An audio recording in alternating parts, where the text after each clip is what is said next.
Chapter 4 is explaining the universal gravitation, or simply the gravity.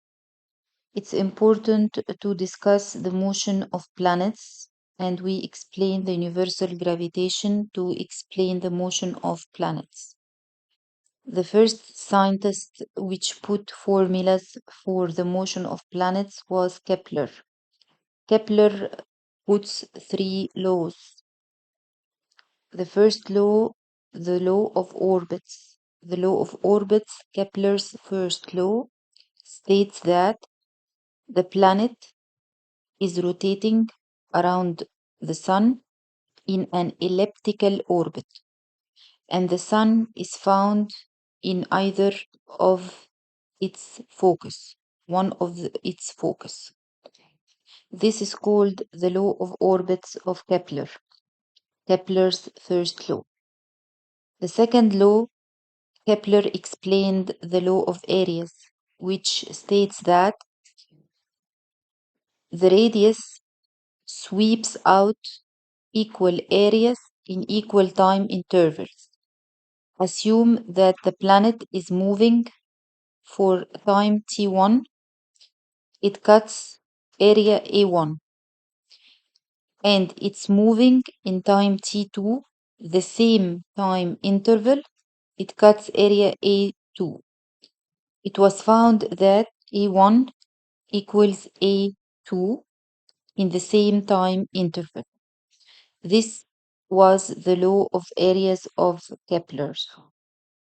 The third law of Kepler, called the law of periods, assuming that we will approximate the motion of the planet around the sun to a circular motion with radius r. It's an average radius of the elliptical path. Now it will be a circular path.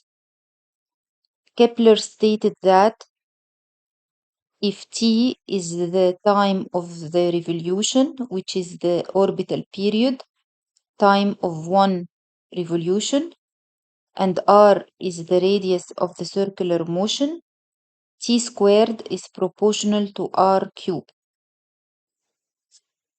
which means that t squared equals constant multiplied by r cubed.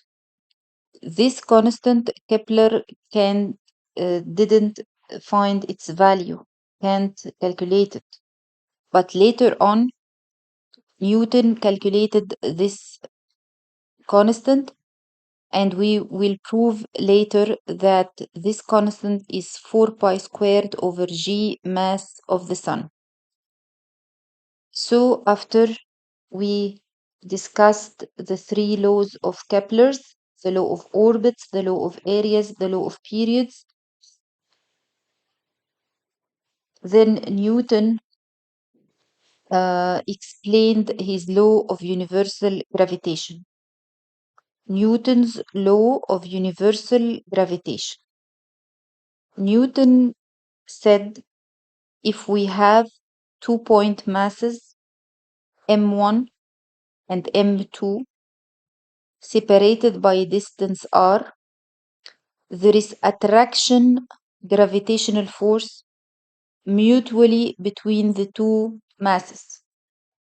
This attraction force is proportional to m1, the value of m1, and proportional to the value of m2, and inversely proportional with squared the distance, which means that Fg, the gravitational force as a magnitude, equal constant m1 m2 over r squared.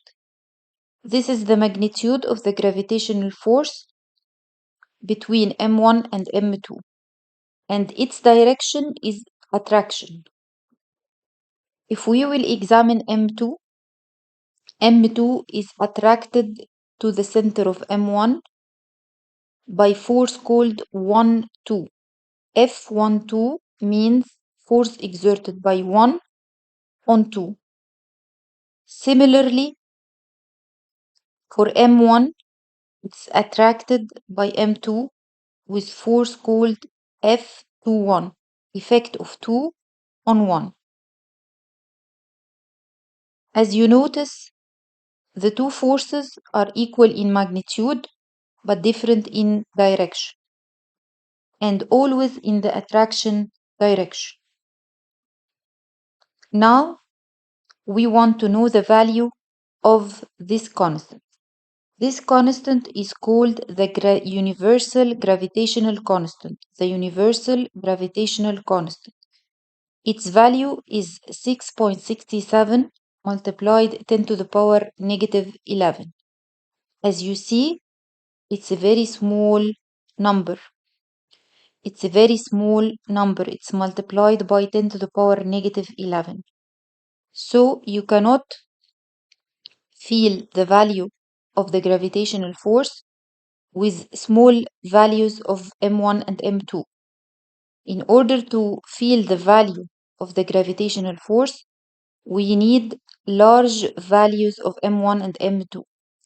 That's why the gravitational force is not clear when dealing with small masses. It's only clear with dealing with big masses like the mass of the Earth. If you are dealing with the mass of the Earth, this gravitational force has a value. We have some notes on Newton's law of gravitation. The first remark that we could apply the principle of superposition in calculating the gravitational force. If I have a mass m1 surrounded by two masses m2 and m3, and I want to calculate the gravitational force acting on m1, the total gravitational force is the addition of the gravitational force exerted by m2 on m1, F21, and the gravitational force exerted by m3 on m1. This is attraction and this is attraction, but not in the same direction. I can add the two forces, but take care it's a vector addition. If you add the forces in a vector addition, you are getting the superposition of these two forces, which is the total effect on M1. The second remark that Newton's law is written for point masses. Point masses means the mass is localized in a point. What will happen if the object has a shape? I can divide the object into small pieces, infinitesimal masses, dm, and calculate the df, infinitesimal force, and then integrate to find the total force. But this part is out of scope of our study. But we have only one special case we want to discuss. What is the gravitational force between sphere of mass m and point mass m small? It is the same gravitational force calculated by Newton law. G m m over r squared. M capital is for the sphere and m small is for the point mass. But take care when dealing with a sphere, the distance r is calculated from the center of the sphere to the point mass m. Don't calculate r from the surface of the sphere. R is calculated from the center of the sphere. So we are using the same law, but taking the distance r from the center of the shape we have. Another example, what will happen if the mass m is located inside a spherical shell? If we will calculate the gravitational force, we will find it zero. No gravitational force affecting m, which is placed inside a spherical shell. Why? If you divide this spherical shell into small infinitesimal masses, dm,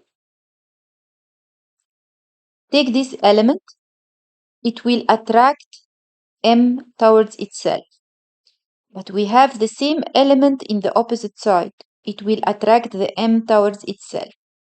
These two forces are opposite in direction and equal in magnitude. They will cancel each other. Take another infinitesimal mass dm.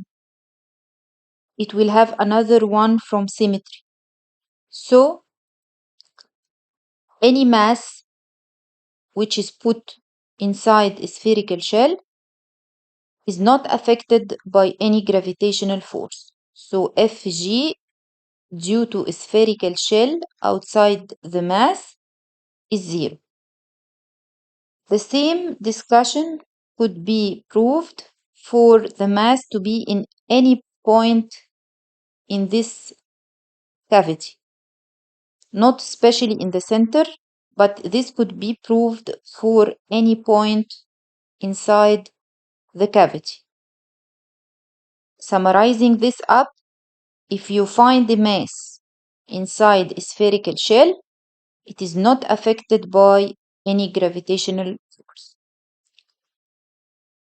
The third case, if we have a point mass m inside a sphere of mass m capital, we can divide this into two parts. As if I am having a spherical shell, this part is a spherical shell, and the mass m inside the spherical shell, which has no gravitational force effect on it. And the other part is the gravitational effect of only this sphere only, this small sphere, not all the sphere, part of it, with mass m dash. As if you have the sphere and you have the point mass on the surface of the sphere. So you will only have a gravitational force effect from m dash. So when calculating Fg, you will use m dash, which is a part of m, not all the m. This m dash fraction could be calculated from m capital by using the fact of uniform density, as we will discuss later. So, after discussing Newton's law of gravitational force and discussing the remarks regarding it, we want to apply Newton's law of gravitation on the motion of the Earth around the Sun. But before applying this law to the motion of the Earth around the Sun, we need to revise the circular motion equations. Laws of circular motion. We want to remember some laws regarding the circular motion of a body moving in a circle. If this body has a mass m and it's moving with velocity v in a circular orbit of radius r is the radius of the orbit, v is the velocity.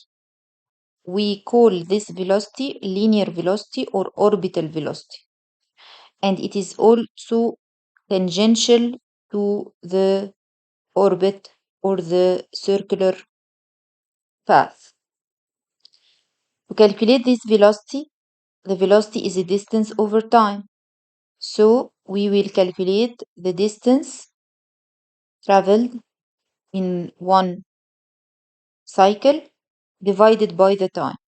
The time of one cycle is called T capital, the periodic time. And the distance depends on r. The distance of this circumference is 2 pi r.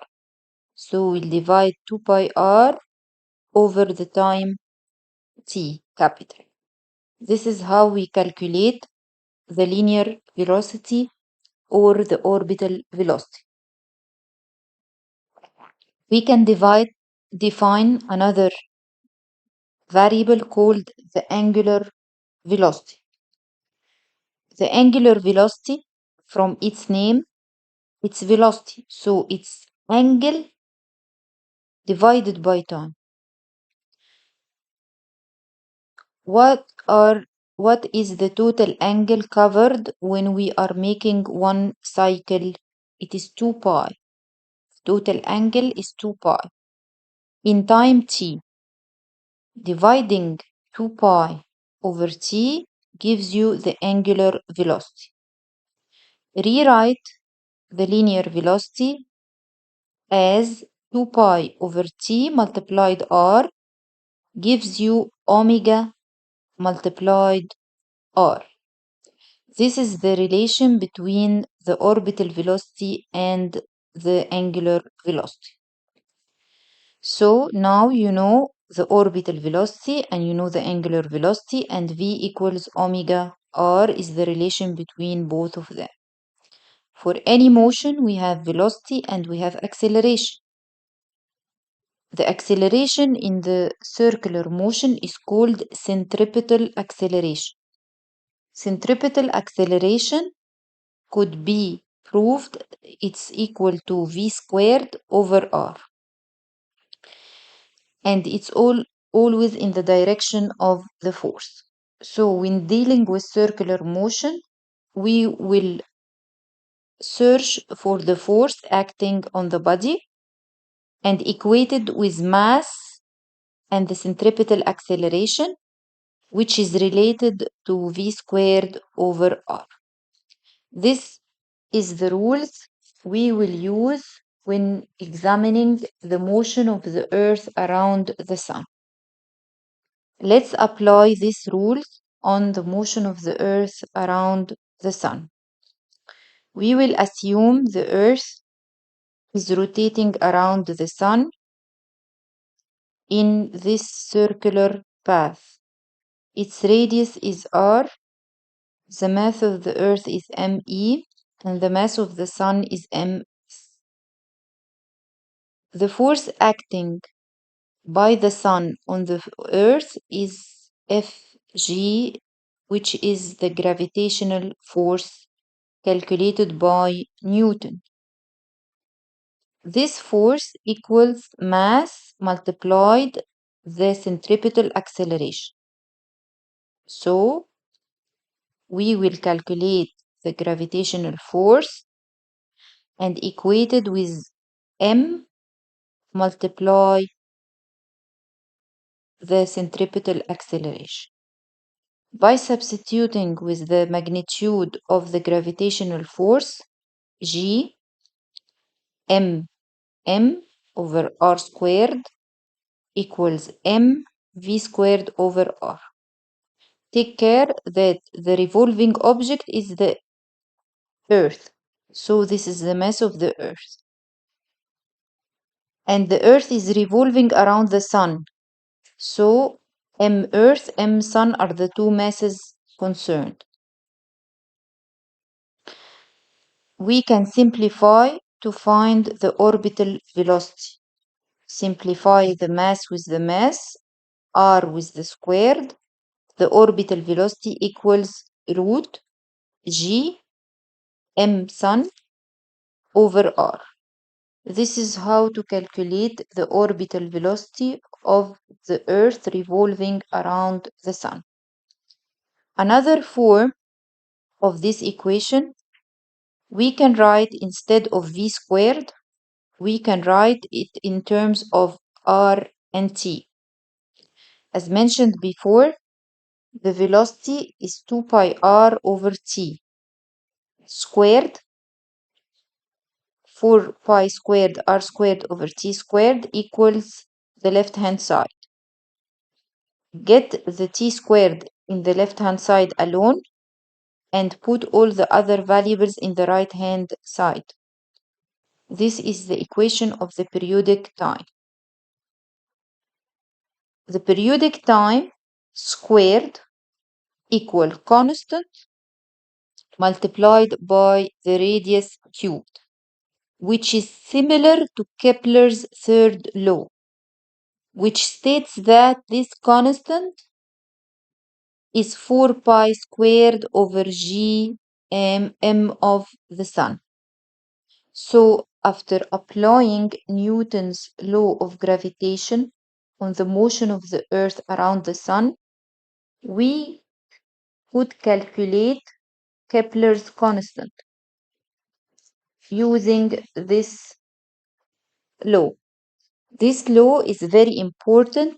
It is relating the period with the radius. If you know the period of rotating, you can get the radius of the orbit and vice versa. Now we want to calculate the gravitational acceleration. What is the gravitational acceleration?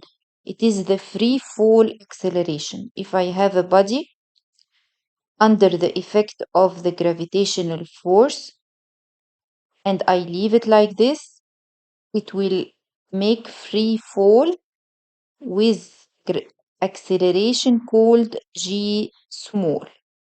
This is called the gravitational acceleration g small. Now I want to calculate the gravitational acceleration in 3 regions. First, I want to calculate it when the mass is above the Earth's surface. Then on the Earth's surface, then inside or underneath the Earth's surface.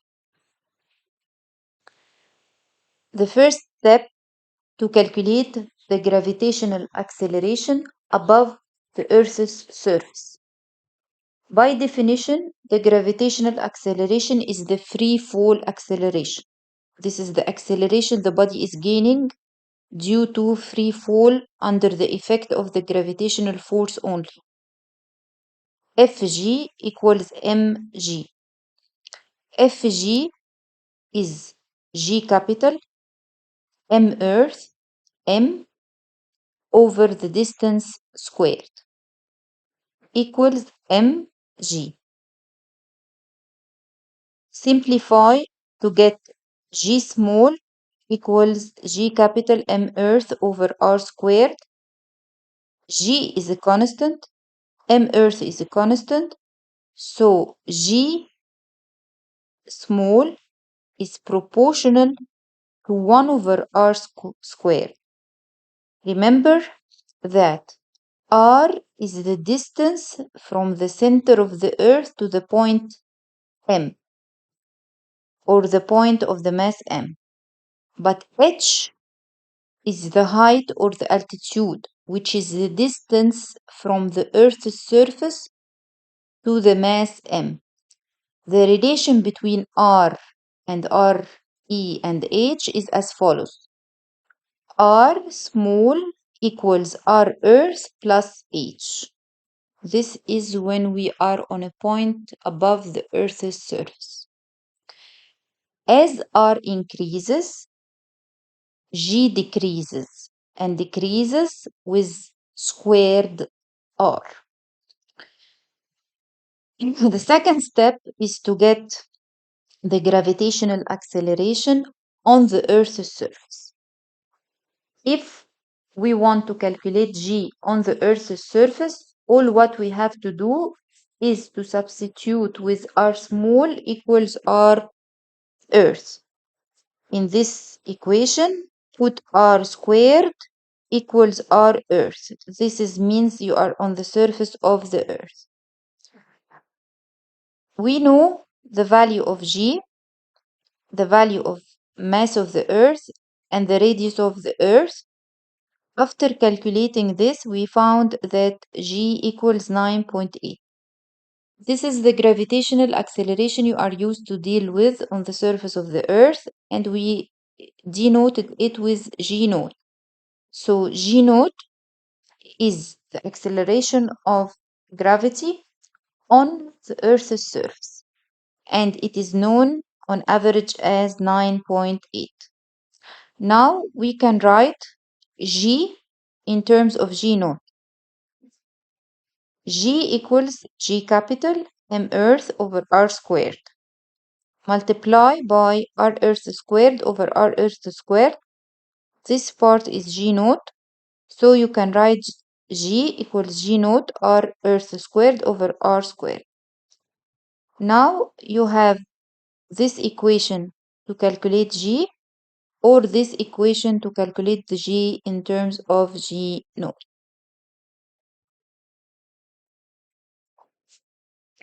How to calculate the gravitational acceleration beneath the Earth's surface?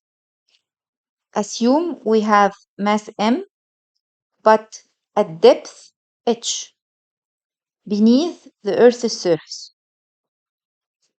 And I want to calculate the free fall acceleration in this point. As shown in figure, r small is the distance from the center to the mass m. Now r small equals r earth minus h. H is the depth. It's under the Earth's surface. We will assume that the Earth is a homogeneous sphere, which means uniform density, or the rho is constant. Assuming uniform density of the Earth. If you notice, this is the problem we discussed before. If I have the mass m surrounded by a spherical shell, it will not be affected by any gravitational force. It will only be affected by the sphere, which mass is m dash. Now, when we are calculating the gravitational force, we will only use g m dash m over r squared. Not all the mass of the Earth is affecting m, but only part of it, which is the small sphere, which radius is r small. Now we want to find the relation between m dash and m earth. M dash is a fraction of m earth.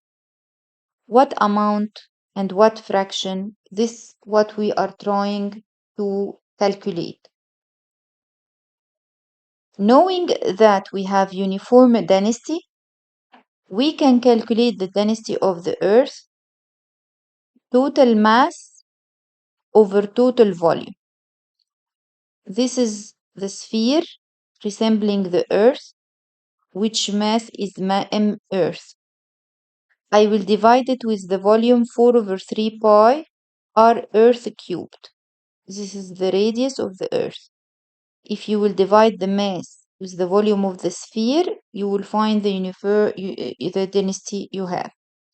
But because the density is uniform, I can calculate it from this small sphere, the blue one, this blue one. How to calculate it? The mass of the blue sphere is m dash divided by the volume of the blue sphere, 4 over 3 pi r small cubed. The small sphere has a radius r small. Now you can find the relation between m dash and me. M dash equals me r cubed over r earth cubed. Return again to the gravitational force.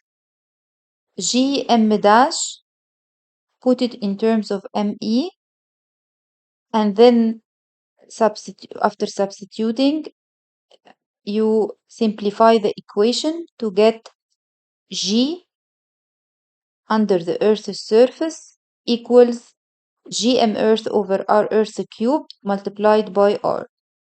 All this is a constant, so G is proportional to r under the Earth's surface. And if you want to write it in terms of G naught, you will have it G naught r over r Earth. To summarize the relation between the acceleration of gravity g with r, we can summarize it in the shown figure. This figure, we draw g versus r. If r small equals r Earth, this means that g equals g naught, which is 9.8.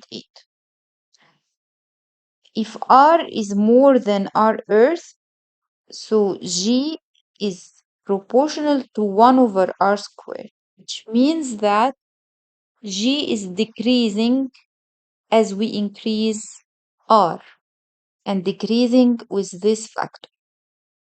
But if r small is less than r Earth, we will find that g is directly proportional to r. Now we want to find the gravitational force if we have the sphere with a void. This is a very well-known problem, that we can find the gravitational force if we have a sphere empty, with empty cavity.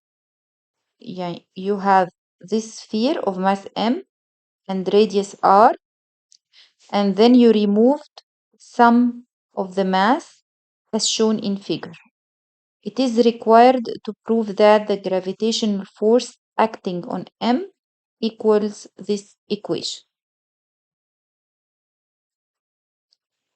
I can deal with this problem as two problems, as if I have a complete sphere of mass m and radius r affecting m by attraction gravitational force,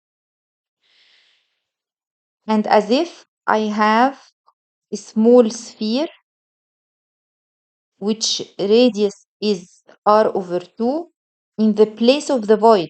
This is the place of the void, with mass m dash, as if the mass is m dash, attracting the m small with force, but removing this effect.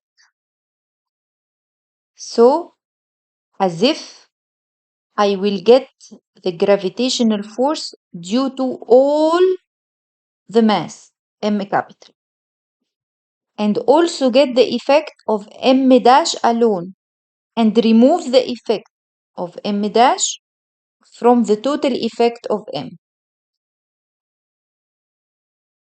So, this problem is equivalent to Fg1 is due to sphere m, and Fg2 due to sphere m dash. And negative means we are removing this effect, because this part is empty. It is a void or a cavity. Okay, let's substitute to get F1. F1 is the gravitational force between this sphere and this mass. G m over d squared. The distance here is called d, not r. Then we will get F2. F2 is G m dash, not all the m, it's m dash, m small, divided by the distance from the center to m. The distance from the center to m is d capital minus r over 2, all squared. Now it's time to get the ratio between m dash and m. To find this ratio, we assume uniform density. Calculating the density from here, it will be m over the whole volume. Calculating the density from here, it will be m dash over this small volume. m over 4 over 3 pi r cubed is the same as calculating the density from m dash over the small volume. When calculating the small volume, the radius is r over 2, not r. This gives you m dash equals 1 over 8m.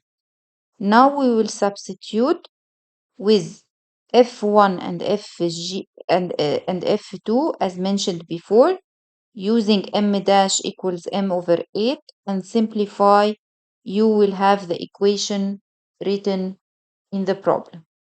What will happen if the void is filled with another substance? If the void will be filled with a substance of density rho dash, we will make the first two steps to make the void.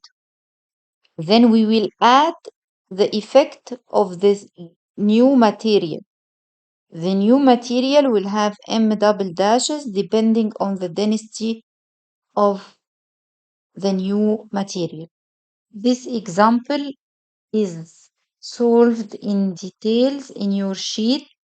You can solve it by the same way of thinking as we mentioned before. After explaining the gravitational force, we want to differentiate between the gravitational force and the gravitational field. We all know that around the Earth there is an effect of gravity called the gravitational field. So the field is the effect of the gravity in empty space. You don't have mass m to be affected with force. It's just an effect that it's found around the Earth. The gravitational field symbol is G, and of course it is a vector like the force. It is defined as the gravitational force per unit mass. So simply you will calculate the gravitational force acting on m and then divided by m. So the gravitational field is G m Earth over r squared. This is the magnitude of the field, and its direction is towards the center of the Earth. Why towards the center? Because it is an attraction force. If you will put mass here, it will be affected by force, which is equal to m multiplied by the gravitational field. The gravitational field is the effect of the gravitation of a source particle in empty space. I can calculate the gravitational field in an empty point, but when I calculate the gravitational force, I calculate it on mass m. Now I want to calculate the gravitational potential energy. The gravitational potential energy is the work done to raise an object in a gravitational field. So it is the work done against the field. If I have an object with mass m, I want to lift it up distance dr, I will use external force equal to the gravitational force. So the external force I will use is G m over r squared. If I want to calculate the work done against the field, it will be the force dot dr. But I will move dr and f are in the same direction, so simply it's f dr. Put the value of f, then you have the infinitesimal work. If you want the total work done against the field, integrate dw. The integration of this part is constant out of the integration, and integration dr over r squared, which is negative 1 over r, plus constant of integration. To find the constant of integration, ask yourself If R tends to 0, R is very far, so the force tends to 0. So the boundary condition is at R tends to infinity, the force tends to 0, and the work tends to 0. So if you will substitute, you will find the constant of integration is 0. So simply, the work is negative GMM over R. This work done against the field is by definition the potential energy. We write the potential energy negative GMM over R, and the potential energy symbol is U or PE. PE stands for potential energy as an abbreviation. This was the proof of how to calculate the potential energy in a general form. To summarize this up, the potential energy is always negative. We are trapped in the gravitational field. So the potential energy is always negative. G capital, M Earth, M of the body divided by R. I can draw the potential energy versus R. As you notice, at R greater than R Earth, the potential energy is increasing as R is increasing. And the potential energy tends to, as R tends to infinity, the potential energy equals 0. At the surface, exactly at the surface, you can put R small equals R Earth. So the potential energy is negative G M Earth M over R Earth. This is the equation of the potential energy. This is the general equation of the potential energy. But we were used to calculate the potential energy as mgh, which we were using with the mechanics problems in statics and dynamics. What is the general form? The general form is GMM over R, but the form mgh could be used in heights near the Earth's surface. So I will calculate the change in potential energy near the Earth's surface. Near. Near means that the height is much less than the radius of the Earth. Okay, I will compare these two cases. In case of mechanics, we say that the potential energy equals mgh, and at height h equals 0, which is the ground, the potential energy is equal to 0. And the difference in potential energy as you increase in height, the potential energy is increased mgh. This is what we are used to. The other form that we proved now, that the potential energy is a function of r. R is the distance from the point to the center of the Earth. At infinity, the potential energy equals 0. At the Earth's surface, the potential energy equals gm Earth m over r Earth with negative sign. At any point, it is equal to negative gm Earth m over r. I cannot use this form in general because g is changing with increasing the altitude and increasing r.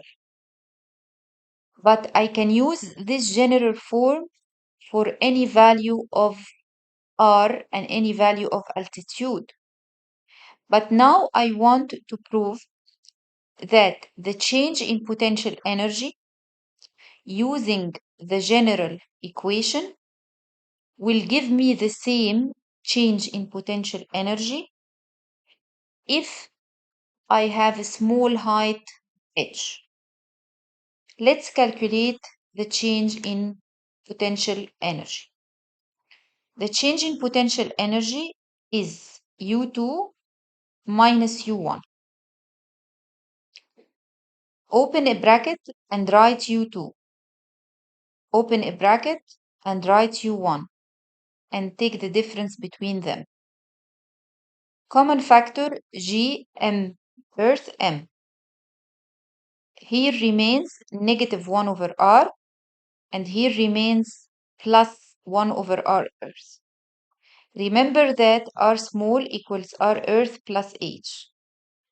Then I will take R Earth common factor. This bracket will have 1 plus H over R Earth. The condition is H is much smaller than R Earth.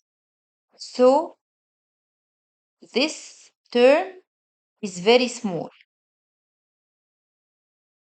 From mathematics, we have, if we have x is a small number added to 1, it's equal or approximately equal to the reciprocal of 1 minus x. I will remove 1 plus h over r and put it 1 minus h over r, the reciprocal of it. After simplifying, the delta u equals gm earth m small h over r earth. This is g naught multiplied by m multiplied by h, which is the same delta u we are using with the other perspective of the potential energy. So this law could only be used for small altitudes because G is not changing. But with high altitudes, we have to use the general law because G is changing with altitude. Now we want to calculate the escape velocity. What is the escape velocity? It is the velocity you will give it to the object to go to infinity and escape the gravity. To escape the gravity at infinity, the potential energy is zero. It won't be affected with gravity. I want this object to escape the gravity, but with minimum velocity. This minimum initial velocity is called the escape velocity. We want to calculate the escape velocity. To calculate the escape velocity, we know from the conservation of energy that the total energy in this point equals the total energy in this point, assuming no energy losses, no friction, no additional energy is added. So the total energy on the Earth's surface, kinetic energy plus potential energy, equals the total energy at infinity, which is the kinetic energy plus potential energy. But take care, at infinity, no potential energy, so this term will be zero.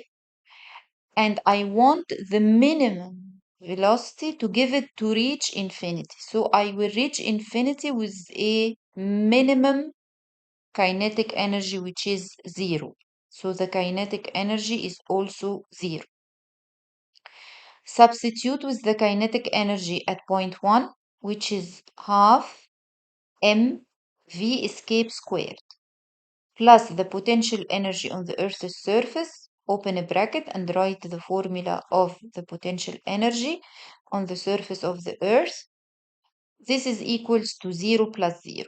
Again, no kinetic energy given because the v escape is the minimum escape velocity I will give it to the object to escape the gravity.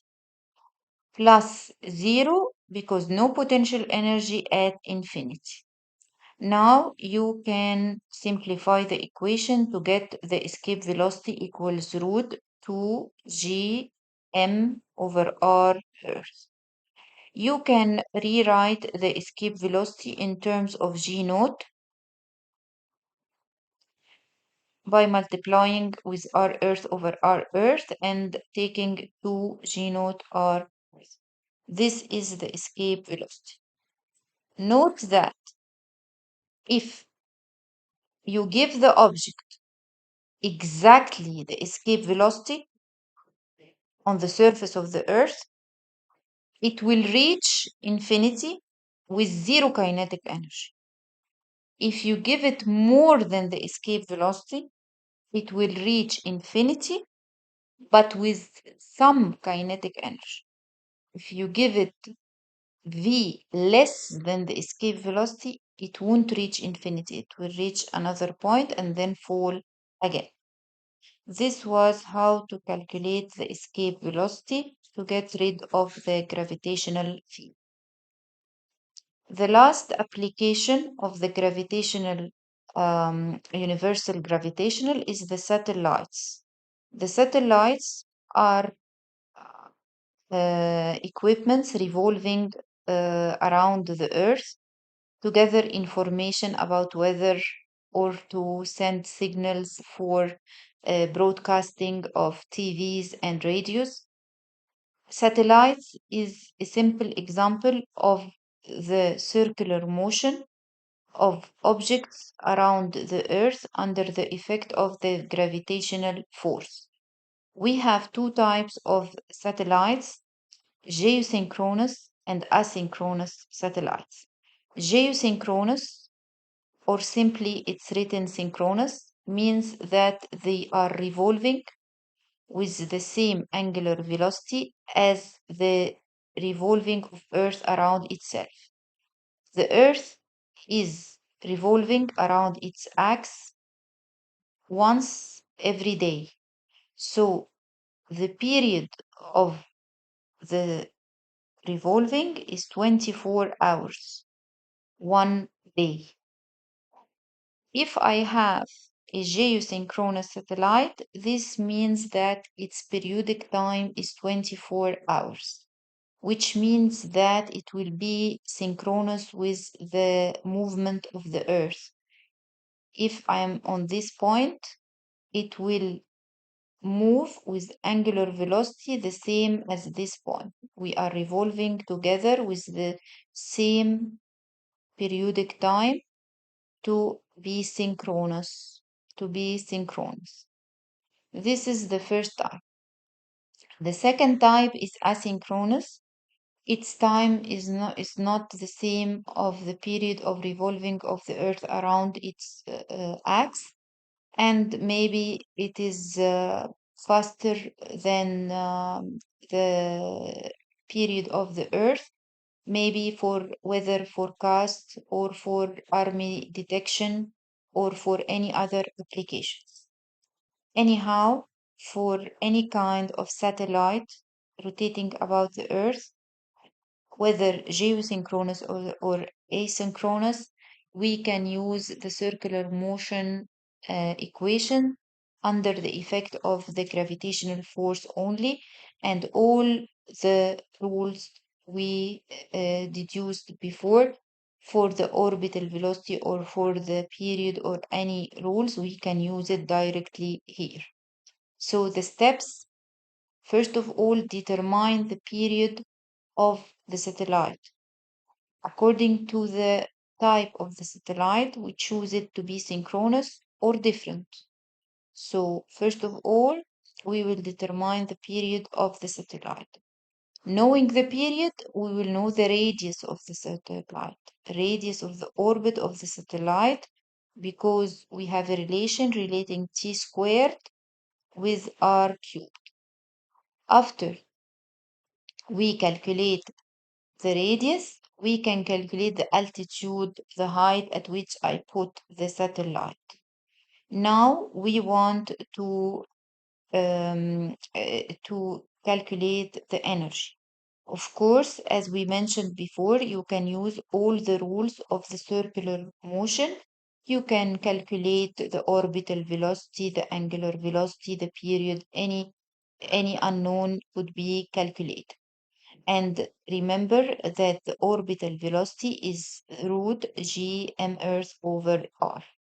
Now I want to calculate the kinetic energy of the satellite. The kinetic energy of any body is half m, the mass of the body, v squared, which is the velocity squared of the body. But for the satellite, we can use v squared equals g capital m capital over r, which makes the equation g m Earth m small over 2r. Take care, it's positive because always the kinetic energy must be positive. It's a positive value. Now we will calculate the potential energy of the satellite. It is the same as calculating any potential energy of any object with the general form negative g m Earth m small over r. Adding the kinetic energy and the potential energy gives you the total energy of the satellite. When you add the kinetic energy and you add the potential energy, you will have total energy. The total energy is negative g m Earth m over 2r. Note that this form of kinetic energy is only applicable for satellites or rotating objects, because here we substituted with v squared equals gm over r. This form of potential energy is general for any body, and this total energy is special form for satellites or rotating objects. So don't use this form of the law or this form of the law except when it is a rotating object or a satellite. And again, notice that the potential energy is always negative, the kinetic energy is always positive, and the total energy is the addition of both energies. Now we want to calculate the launching velocity of the satellite. The satellite is on the surface of the Earth. I will give it V naught, launching velocity, to put it into its orbit and to rotate with a velocity v orbit. R small is the radius of the orbit and R Earth is the radius of the Earth. We can find the launching velocity v naught by equating the total energy at point 1 with the total energy at point 2. Point 1 is on the surface of the Earth. Point 2 is on the orbit of rotation. Substitute with E total at the Earth's surface. We have kinetic energy and potential energy. The kinetic is half m v naught squared. V naught squared. V naught is the launching velocity. I'm searching for it. Plus potential energy between brackets. You write the equation of the potential energy. Negative g mm over r, which are r Earth because I'm still on the Earth's surface. This is equal to the total energy when the satellite is in its orbit. The total energy is part kinetic and part potential. The kinetic is half m v orbit squared and the potential is negative g m Earth m over r, which is the radius of the orb. From this equation, you only have one unknown to calculate, which is the launching velocity v naught. Now we will solve some examples on the universal gravitation. Example number 1 is how to calculate the mass of the sun. Before starting, it's given always in all your problems the value of G capital, which is the universal gravitational constant, and the value of the radius of the Earth and the value of the mass of the Earth. These are givens, no need to memorize. Now we have the Earth revolving around the Sun in a circular orbit, and the radius of the orbit is given, and the period of the revolving or the period of the cycle is given. Find the mass of the Sun. We can put Kepler's third law, T squares equals constant R cubed. You know T, you know R, get the mass of the Sun. This was the first example. The second example is talking about the weight. The weight of an equipment is its mass multiplied its gravitational acceleration. If you have an equipment on the Earth's surface and you took the equipment in space, its weight will change. Why? Because G will change, but the same mass. So the mass is constant, does not depend on the gravitational acceleration, but the weight depends on the gravitational acceleration. If you increase the altitude, G will change and W dash will change.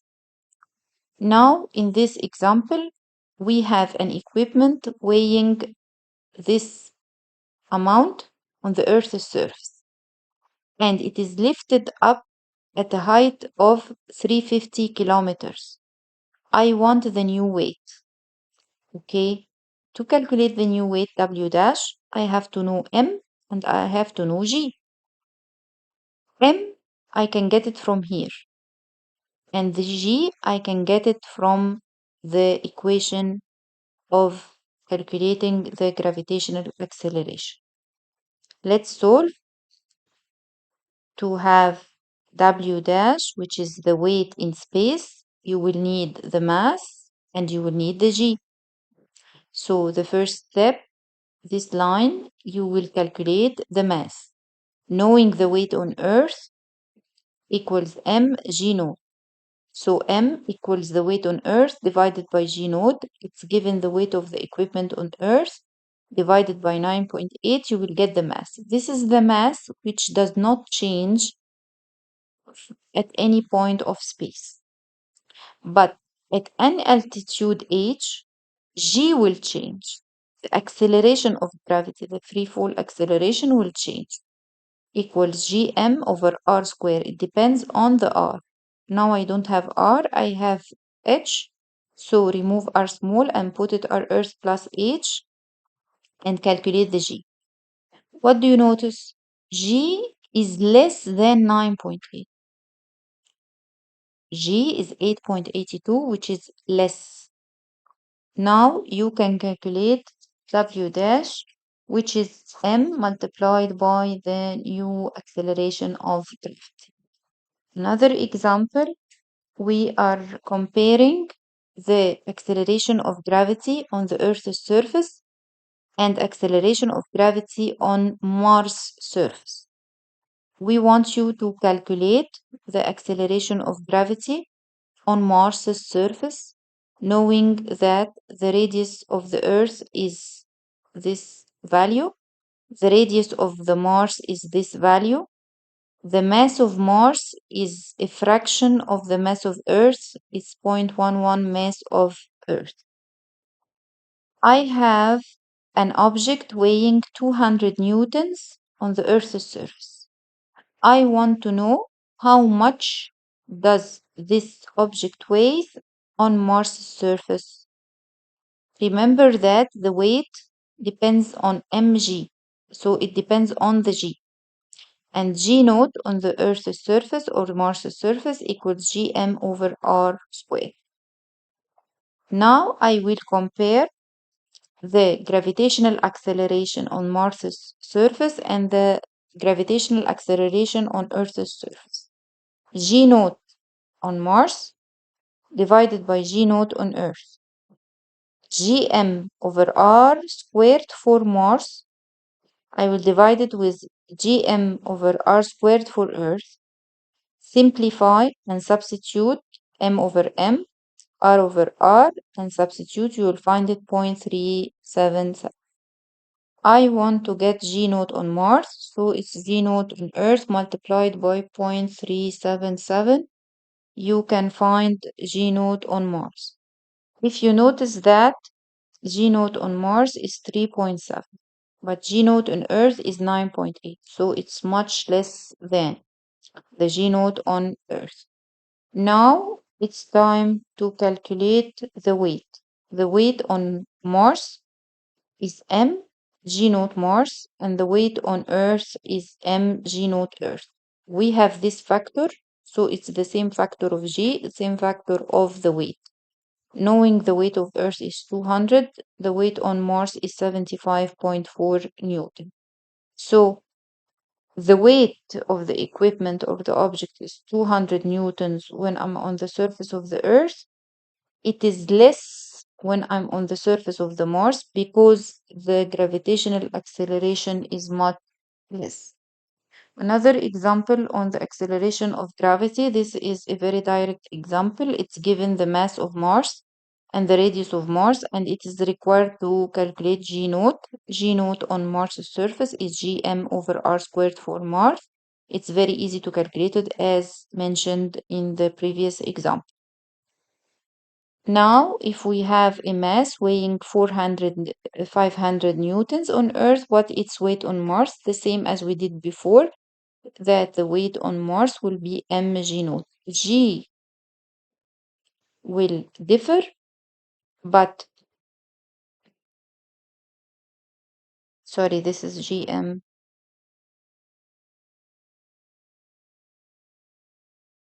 G naught is different, but the mass is the same. We can get the mass from G naught of Earth, weight over G naught of Earth, and we calculate W.